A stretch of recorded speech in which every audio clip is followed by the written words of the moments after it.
Financial statements में आज हम बनाना सीखेंगे प्रॉफिट एंड लॉस अकाउंट। अब प्रॉफिट एंड लॉस अकाउंट की जरूरत क्यों पड़ती है? ट्रेडिंग अकाउंट में हमने सारे फैक्ट्री के खर्चे दिखाए हैं कि मैन्युफैक्चरिंग के या फैक्ट्री के खर्चे कितने हुए, और उससे हमारे को या तो ग्रॉस प्रॉफिट पता लगेगा या ग्रॉस लॉस का। बट एक्चुअल प्रॉफिट्स या नेट प्रॉफिट बिजनेसमैन को ड्यूरिंग द ईयर कितने हुए वो अभी भी नहीं पता लगते हैं, क्योंकि अभी उन खर्चों में office and administrative, selling and distribution और अदर छोटे मोटे खर्चे और इनकम्स आई नहीं होती हैं, मतलब हमने उसको एडजस्ट नहीं किया होता है। तो उन इनकम्स को और उन एक्सपेंसेस को एडजस्ट करने के बाद बिजनेस को नेट कितना प्रॉफिट हुआ है वो हमें पता लगता है through profit and loss account. आपने पिछली वीडियो में हमने देखा है कि ट्रेडिंग अकाउंट में आएगा हमारा opening stock, net purchases, direct expenses on the debit side and net sales and closing stock on the credit side. और इन दोनों का डिफरेंस या तो हमें ग्रॉस प्रॉफिट देगा या ग्रॉस लॉस। अब ये अगर ग्रॉस लॉस होता है that will be transfer to the debit of profit and loss account, तो हम लिखेंगे टू ग्रॉस लॉस। और अगर ग्रॉस प्रॉफिट होता है दैट मीन्स कि कंपनी को जितना भी प्रॉफिट हुआ है वो हम ट्रांसफर करेंगे प्रॉफिट एंड लॉस की क्रेडिट साइड पे बाय ग्रॉस प्रॉफिट करके। तो ग्रॉस लॉस है तो डेबिट साइड पे, ग्रॉस प्रॉफिट है तो क्रेडिट साइड पे। अब हम various items of P and L discuss करते हैं। ग्रॉस लॉस या ग्रॉस प्रॉफिट लिखने के बाद हम लिखेंगे ऑफिस एक्सपेंसेस। ऑफिस एक्सपेंसेस में आते हैं आपके सैलरीज, सैलरीज या वेजेस। सैलरीज एंड वेजेस ये हमने पहले भी किया था कि अगर आपको सैलरीज एंड वेजेस दे रखा है तो आपकी पी एंड एल के आइटम है, और अगर आपको वेजेस एंड सैलरीज दे रखा है that will be transferred in the trading account. तो ये चीज ध्यान रखनी है। तो यहाँ पे आपकी salaries and wages, then rent, rate and taxes, printing and stationery का खर्चा, पोस्टेज एंड टेलीग्राम का खर्चा, देन ट्रेडिंग एक्सपेंसेस। ये चीज ध्यान रखना, ट्रेडिंग एक्सपेंसेस देखते ही आप लोग इसको ट्रेडिंग अकाउंट में शिफ्ट कर देते हो, बट ट्रेडिंग एक्सपेंसेस जो होंगे वो पी एंड एल के आइटम है, तो पी एंड एल अकाउंट में आपने ट्रेडिंग एक्सपेंसेस को शो करना है। सिमिलरली लाइटिंग, अगर आपको फैक्ट्री लाइटिंग दे रखी है तो आप ट्रेडिंग अकाउंट में शो करोगे, और अगर आपको ऑफिस लाइटिंग या सिर्फ लाइटिंग बोर्ड दे रखा है तो आप इसको पी एंड एल में ट्रांसफर करोगे, तो ये पी एंड एल का खर्चा शो किया जाएगा।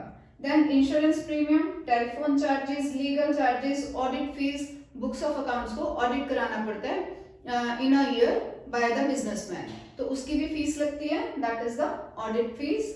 Then travelling expenses, establishment and general expenses, ये सारे आपके ऑफिस एक्सपेंसेस में आते हैं जो कि पी एंड एल की डेबिट साइड पे शो किए जाते हैं।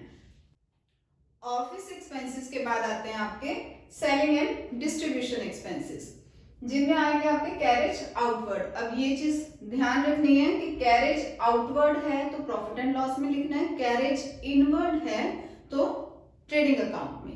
तो आपको कैरेज आउटवर्ड या कैरेज ऑन सेल्स दे रखा हो तो आप इसको प्रॉफिट एंड लॉस अकाउंट में शो करोगे। Then advertisement expenses, commission, brokerage, bad debts, कोई डेटा जिसने पे ऑफ नहीं किया तो बैड डेट्स हो गए हैं वो भी आपके यहीं पे शो होंगे। एक्सपोर्ट ड्यूटी, इंपोर्ट ड्यूटी जो भी होगी वो आपकी ट्रेडिंग की आइटम होगी, और एक्सपोर्ट ड्यूटी क्योंकि ये एक्सपोर्ट करने पे या सेल करने पर आपको ड्यूटी पे ऑफ करनी पड़ती है इसलिए ये प्रॉफिट एंड लॉस में आएगी। तो export duty, packing charges, delivery van expenses और स्टेबल एक्सपेंसेस ये आपके सेलिंग एंड डिस्ट्रीब्यूशन एक्सपेंसेस में आ जाते हैं। Office and selling and distribution expenses के बाद आपके मिसलेनियस एक्सपेंसेस, इनमें आएगा आपका डिस्काउंट, रिपेयर्स, डेप्रिसिएशन, इंटरेस्ट। अगर डेबिट साइड दे रखा है तो इंटरेस्ट आपकी प्रॉफिट एंड लॉस की डेबिट साइड पे शो होगा। Bank charges, entertainment expenses, conveyance expenses, donation and charity, loss on the sale of asset, किसी एसेट को सेल करके अगर लॉस होता है that will be shown on the debit side of P and L account. Similarly ये आपके सारे expenses जो हम पी एंड एल के डेबिट साइड पे शो करेंगे।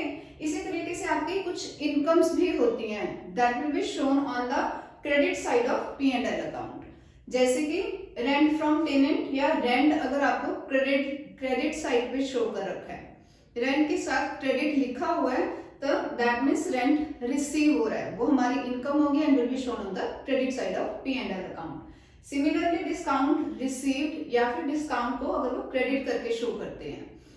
ट्रायल बैलेंस में अगर आपको डिस्काउंट क्रेडिट लिखा हुआ दिखता है, दैट मीन्स डिस्काउंट रिसीव हुआ है हमें, और वो क्रेडिट साइड पे आएगी P&L अकाउंट की। Commission received, interest on investment, investment की हुई थी उसके ऊपर इंटरेस्ट रिसीव हुआ, दैट मीन्स इनकम है। डिविडेंड ऑन शेयर्स, शेयर्स के ऊपर डिविडेंड रिसीव हुए हैं, इनकम है। Bad debts recovered, profit on sale of asset, अगर एसेट को सेल करके प्रॉफिट होता है that will be shown on the credit side, और अगर लॉस होता है that will be shown on the debit side. Then income from other sources and miscellaneous receipts, ये सारी इनकम्स आपकी क्रेडिट साइड पे शो की जाएंगी प्रॉफिट एंड लॉस अकाउंट की। अब एक्सपेंसेस और इनकम्स डालने के बाद अगर हम टोटल करते हैं तो हमारे को या तो नेट प्रॉफिट आएगा या नेट लॉस आएगा। तो नेट प्रॉफिट आए या नेट लॉस आए, that will be transferred in the capital account. तो इस तरीके से आपका P&L अकाउंट कंप्लीट हो जाता है। होप आपको P&L अकाउंट समझ आया होगा। If you like my video please do like, share and subscribe. Thank you.